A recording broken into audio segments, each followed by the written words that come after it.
Haleluya, saudara, puji Tuhan. Natal dapat dilaksanakan dengan baik dan saya berdoa semua kita diberkati oleh Tuhan. Amin. Amin. Masih ada satu lagi ibadah Natal nanti tanggal 25.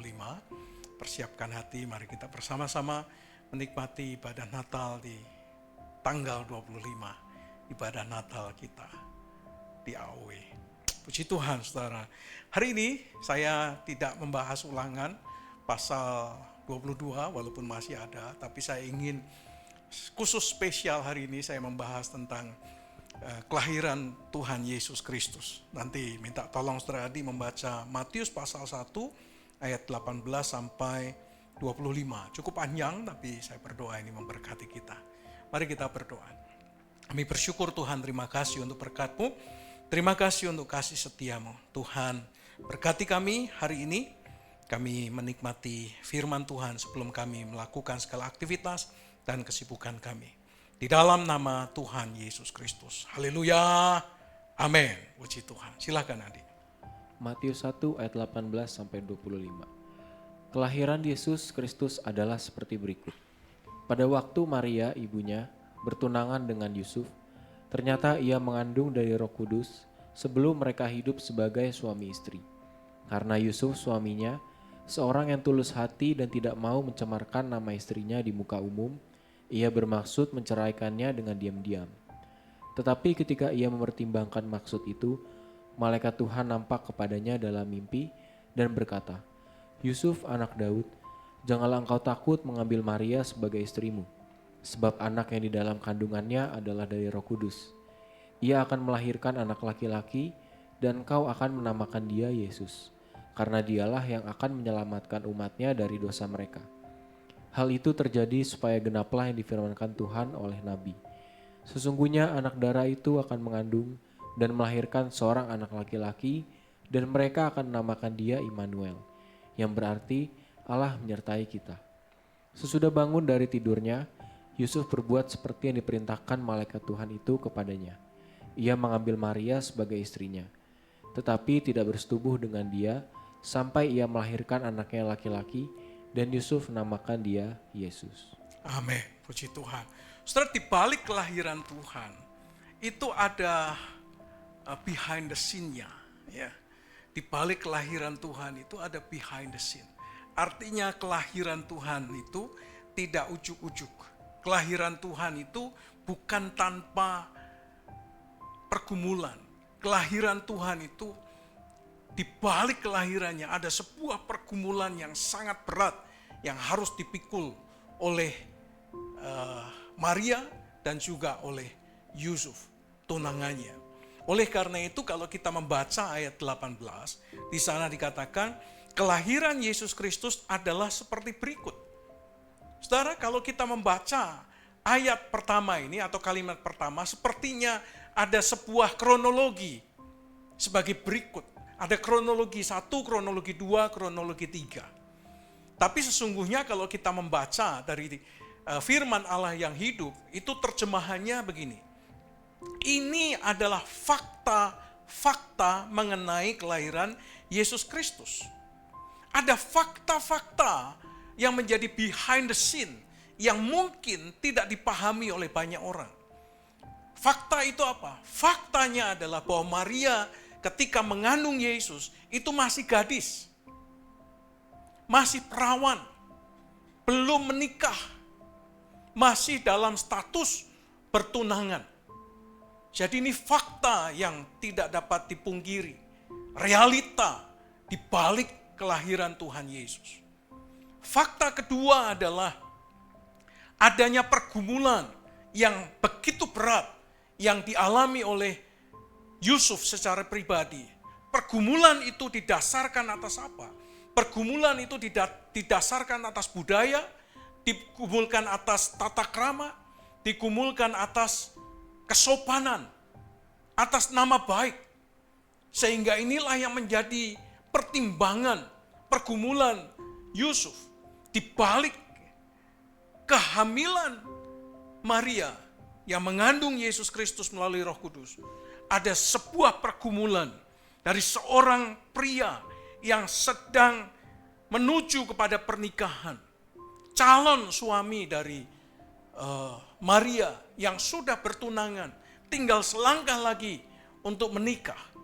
Tetapi mendapati pasangannya sudah hamil terlebih dahulu. Sehingga dia mencoba untuk mengambil keputusan demi keputusan. Dia menimbang-nimbang keputusan demi keputusan.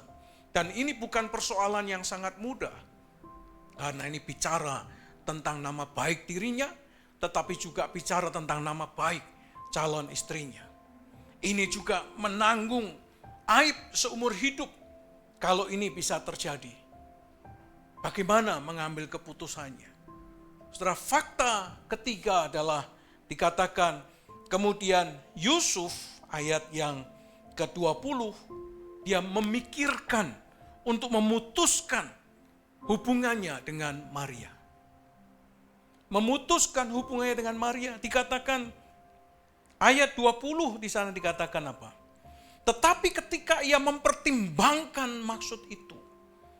Setelah kata mempertimbangkan itu di dalam terjemahan firman Allah yang hidup, memikirkan hal itu. Tapi kalau saudara baca terjemahan bahasa aslinya atau diambil dari bahasa aslinya, itu dari kata ponder. Diterjemahkan dari bahasa aslinya ponder. Ponder itu artinya apa? Saudara?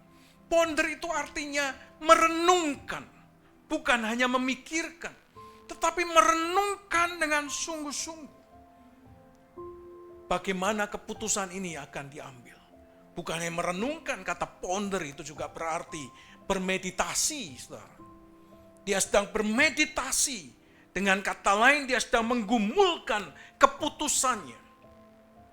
Apakah keputusannya itu dia akan ceraikan, ataukah dia akan lanjutkan dengan situasi, kondisi yang ada.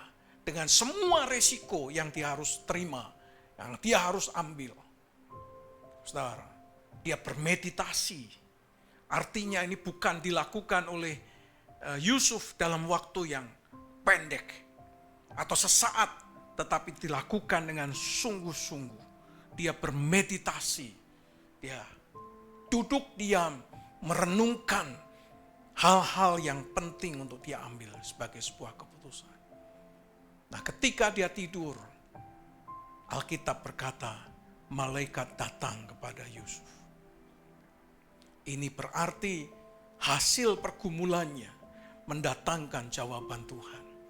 Hasil perenungannya mendatangkan jawaban Tuhan atas hidupnya. Dan jawaban Tuhan itulah yang meneguhkan dirinya untuk mengambil sikap yang benar. Untuk mengambil keputusan yang tepat. Untuk mengambil sebuah tindakan bukan menurut hasrat, bukan menurut pikirannya, bukan menurut kehendaknya. Tetapi Yusuf menerima berdasarkan kehendak Allah. Malaikat datang dan menyampaikan, betul bahwa istrimu itu mengandung. Tapi istrimu mengandung bukan karena dia selingkuh. Istrimu mengandung bukan karena benih laki-laki lain. Tapi istrimu hamil karena datang dari Roh Kudus. Jadi engkau harus pertimbangkan. Karena mungkin dia berpikir secara manusia bahwa istrinya sudah melakukan hal-hal yang tidak baik. Disinilah kedewasaan seorang Yusuf dipertaruhkan.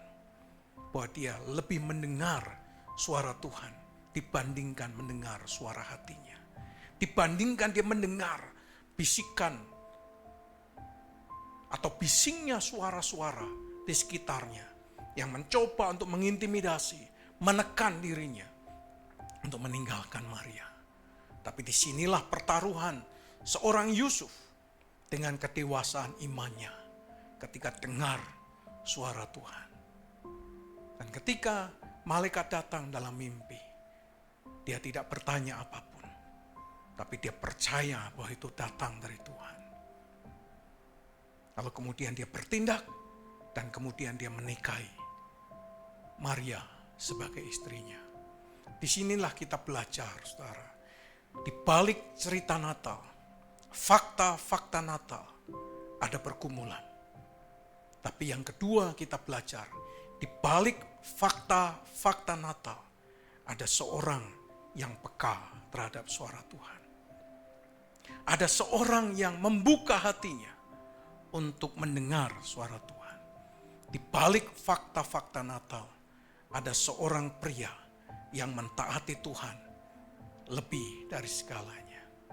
Saudara, Natal bukan hanya bicara tentang lahirnya Sang Juru Selamat. Bicara tentang Natal bukan hanya bicara tentang malaikat yang bersorak-sorai, Gloria in excelsis Deo. Tapi bicara tentang Natal, bicara tentang dua pribadi yang peka dan taat kepada suara Tuhan. Ada seorang perempuan yang mentaati perintah tuannya, tapi ada seorang laki-laki juga yang mentaati perintah Tuhannya. Bagaimana dengan saudara? Saya berdoa kiranya Natal mengajarkan kepada kita bukan hanya bicara tentang kasih, tapi bicara tentang ketaatan. Dipakai untuk kemuliaan Allah. Hidupnya dipakai untuk kemuliaan Allah. Ketaatan sebagai umat mengikut Tuhan sampai garis akhir. Amin. Amin. Saya berdoa kiranya Natal ini membawa berkat dalam kehidupan kita. Jangan lupa nanti tanggal 25 kita diberkati oleh Tuhan. Puji Tuhan. Mengucap syukur karena di Kayuri juga Natal dapat terselenggara dengan baik. Peneguhan pemberkatan nikah juga dapat terselenggara dengan baik. Dan kiranya semua boleh jadi untuk kemuliaan nama Tuhan. Amin.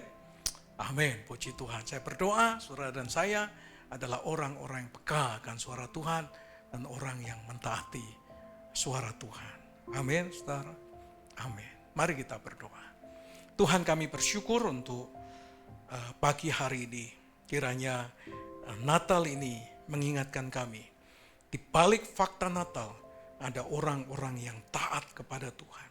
Di balik fakta Natal ada orang-orang yang berani membayar harga untuk rencana dan kehendak Allah terwujud, tergenapi, terpenuhi di muka bumi ini. Terima kasih Tuhan, kami bersyukur, kami menyerahkan semua aktivitas kami, dan juga ibadah Natal tanggal 25 nanti kiranya diberkati oleh Tuhan. Jadilah semuanya untuk kemuliaan nama-Mu. Di dalam nama Tuhan Yesus Kristus. Kiranya damai sejahtera dari Allah Bapa, cinta kasih sayang daripada Tuhan Yesus Kristus, persekutuan pertolongan pimpinan kuasa Roh Kudus, menyertai saudara sekalian dari sekarang sampai selama-lamanya. Di dalam nama Tuhan Yesus Kristus. Haleluya. Amin. Puji Tuhan.